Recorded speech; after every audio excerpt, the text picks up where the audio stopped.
Hello guys, ari kita subong sa isa ka sikat nga kalan-an sa Villa Iloilo, ang Tatoy's Restaurant. Let's go!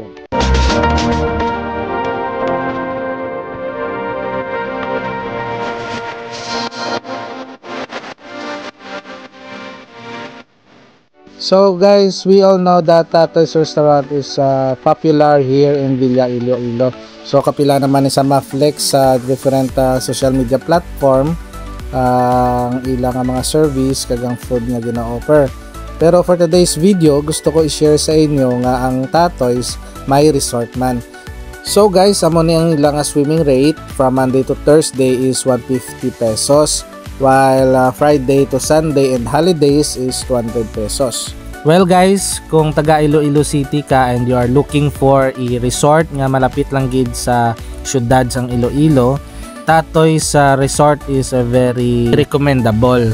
Kay malapit lang gid siya sa syudad sang Iloilo, kag ang ila nga pool tama gid kanami malapad kag pwedeng gid sa mga kabataan. So nakita nyo man ang amon nga mga chikiting naga-enjoy gid sa swimming, kay very clear nami kag presentable sang swimming pool nila. So guys, kay ari na tadi, syempre manginaon taya. Nagpili na kami di sang ilang nga sikat nga mga foods nga gina-offer.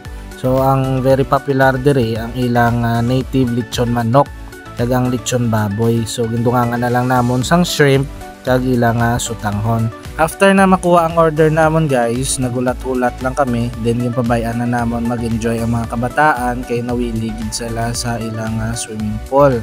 So gamay lang gid nga hulat, nag-abot na dayon ang amon nga order. Well kanami lang guys, kay kadasig man sang ilang serving, ara man dayon kag kompleto na. Wala ko ga-expect nga amon ni kadasig ang ila serving, pero nagapasalamat gid ako kay sa amon nga time daw gutom na gid kami. Tungod nga wala pa kami kataon lunch and around 3 PM na ni siya. Actually guys, sang nakakaon na kami, suwak gid sa panglasa namon ang luto nila. Especially ang lechon baboy, tama gid ka crispy sang panit. Ang native lechon manok nila masaburuso gid ya. Kag ang mananam nga garlic shrimp.